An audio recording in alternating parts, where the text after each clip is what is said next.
मध्य प्रदेश के सागर में एक लड़का रहता था, सरमन शिवहरे। पढ़ाई लिखाई में ठीक ठाक अच्छा था, ज़हीन था। लेकिन वक्त ने एक ऐसी करवट ली कि वो एक कातिल बन गया, एक ऐसा सीरियल किलर बन गया कि न जाने उसने कितनी लूटपाट की, न जाने कितने मर्डर किए, खून किए। उसके बाद वो जेल चला गया। ये बात है 2010 की। एक लड़का जो पढ़ने लिखने में अच्छा, ज़हीन, फिर वो एक स्कूल जाता है। स्कूल में घर वाले उसके एडमिशन करवाते हैं। फिर स्कूल के बाद कॉलेज जाता है। कॉलेज में ठीक ठाक नंबर होते हैं उसके। और फिर घर वाले उसे इंजीनियर भी बनाना चाहते थे, क्योंकि वो पढ़ने लिखने में अच्छा था और घर वालों का सपना था, माँ बाप का सपना था कि ये पढ़ लिख कर इंजीनियर बने। लेकिन सरमन कुछ और ही चाहते थे। वो एक शॉर्टकट लाइफ चाहते थे। सरमन एक ऐसी जिंदगी चाहते थे जो कम वक्त में एक ऐशो आराम की जिंदगी मिले।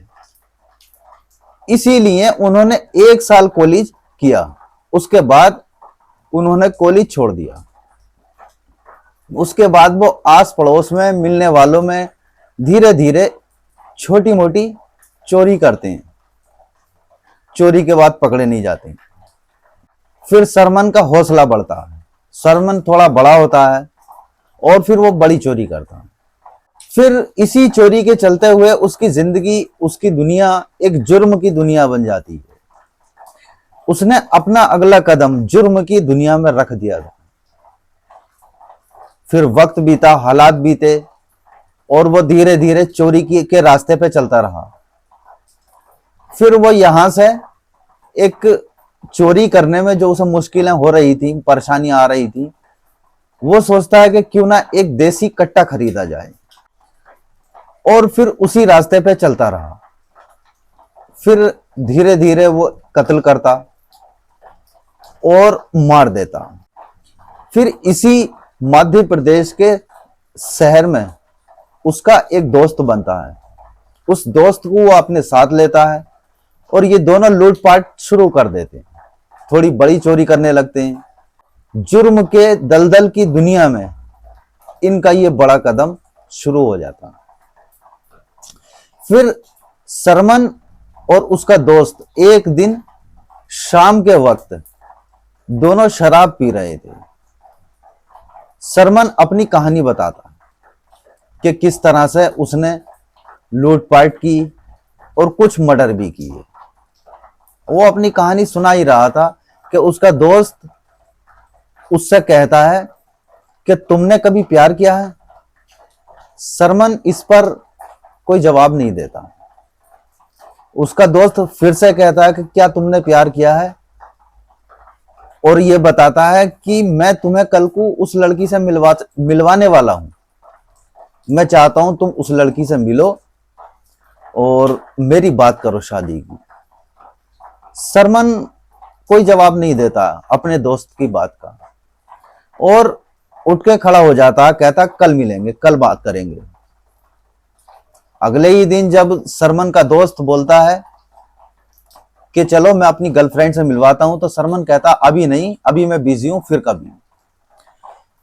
उसके बाद फिर सरमन, शाम होती है और दोनों दोस्त शाम में बैठते हैं शराब पीने के लिए। तो सरमन अपनी जेब से एक कट्टा निकालता है और अपने दोस्त को वो कट्टा दिखाता है और कहता है ये साइलेंसर लगा दें। तो इसकी आवाज बिल्कुल गुम हो जाती है, आवाज नहीं आती है।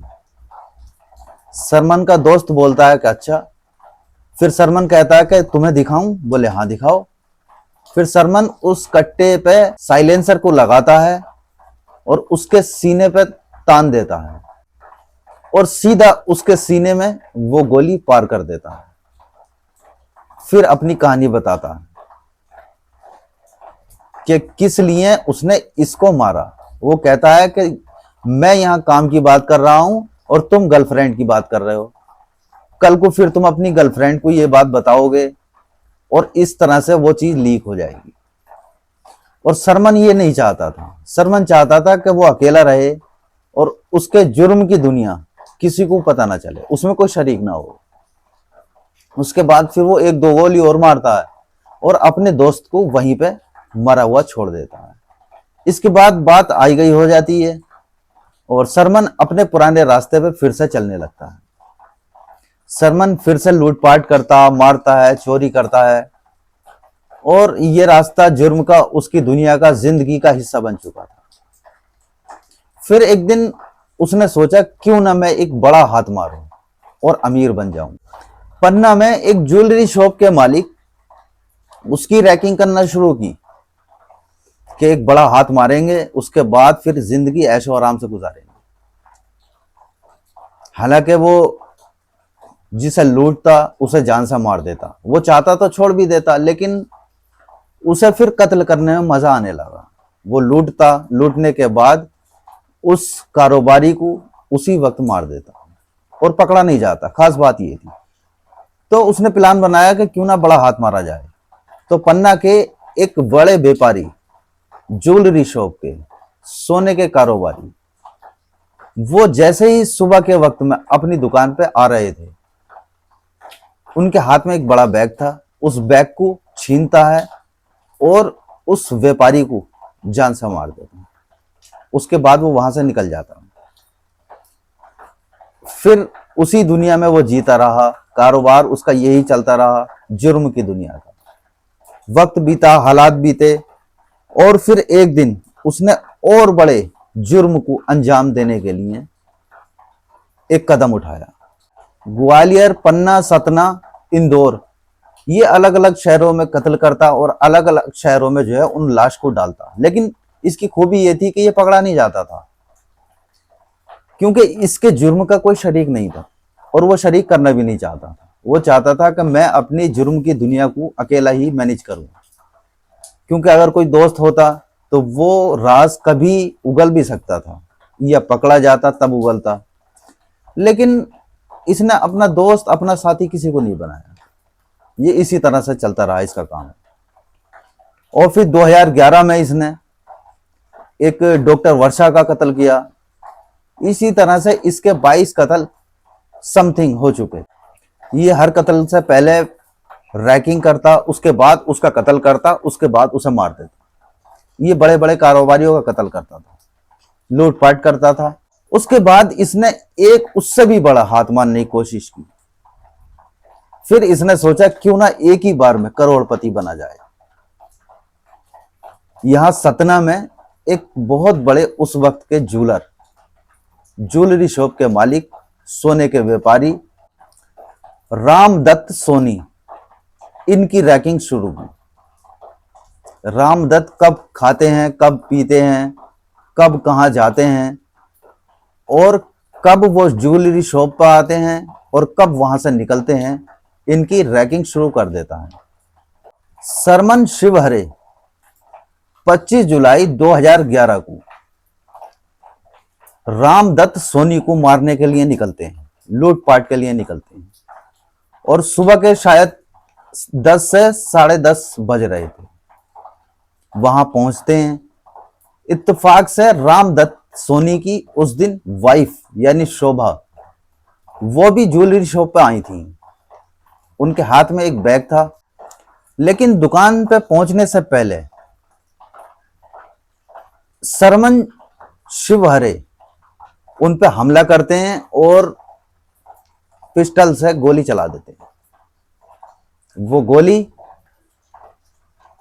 शोभा को लगती है।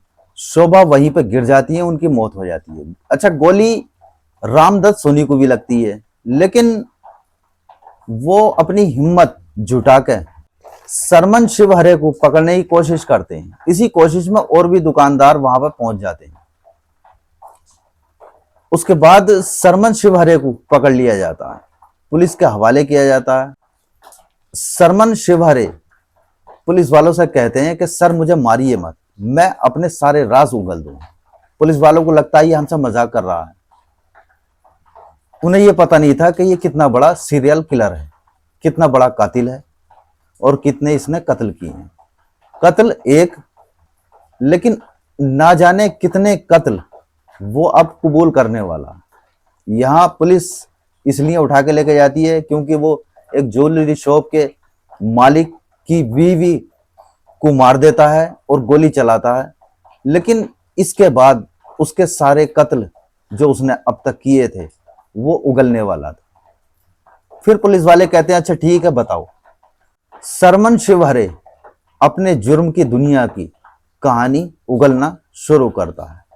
फिर वो बताता है उसने कहाँ कितने कत्ल किए, किस जगह पे कितने कत्ल किए और कहाँ किसे मारा।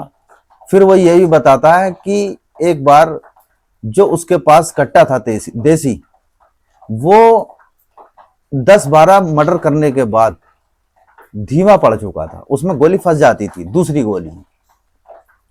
तो उसने सोचा क्यों ना एक अच्छा ब्रांडेड क्वालिटी का एक पिस्टल लिया जाए।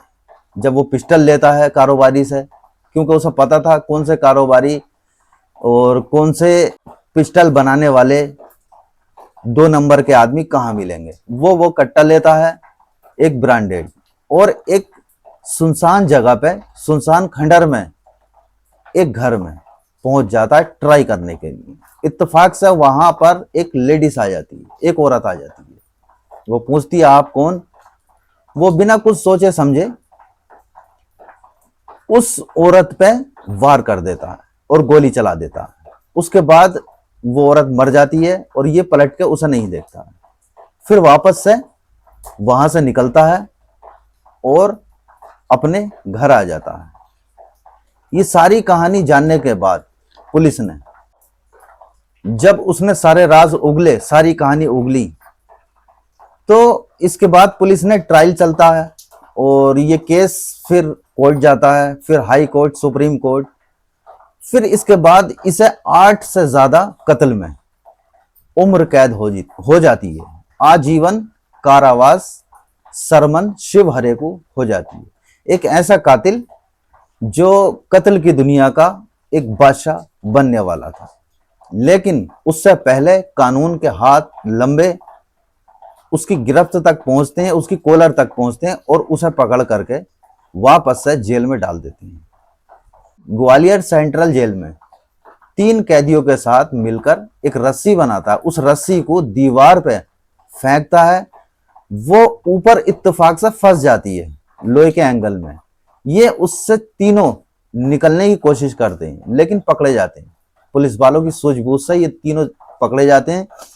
उसके बाद सरमन शिवहरे के ऊपर नजर रखना शुरू होती है और सबको अलग अलग कर दिया जाता है। फिर इसी तरह से ये जेल में उसके अंदर आज भी मौजूद है। आज जो भी नए पुलिस वाले ट्रेनिंग के लिए आते हैं, सरमन शिवहरे की कहानी को उन्हें जरूर पढ़ने के लिए कहा जाता है कि इस कहानी को पढ़ो। इस कहानी में इस मुजरिम ने कैसे कत्ल किए, कैसे जुर्म किए और कैसे इसने अपनी गैंग नहीं बनाई कि कहीं कोई पर्दाफाश ना हो। तो ये थी पूरी कहानी सरमन शिवहरे की, जो कि मध्य प्रदेश का एक ऐसा सीरियल किलर जिसके ऊपर ना जाने कितनी फिल्में बन सकती हैं और कितने इसके ऊपर कहानियां बन सकती हैं। वो किलर जो कभी पकड़ा नहीं गया, लेकिन उसकी एक छोटी सी गलती ने उसे जेल तक पहुंचा दिया। आज उम्र कैद की सजा काट रहा है। कानून के हाथ बहुत लंबे होते हैं, कानून से बचकर मुजरिम का जाना नामुमकिन है। मुजरिम कितना ही शातिर, कितना ही चालाक क्यों ना हो, लेकिन कानून से कभी नहीं बच सकता। मिलते हैं किसी नई कहानी के साथ, तब तक के लिए खुदा हाफिज।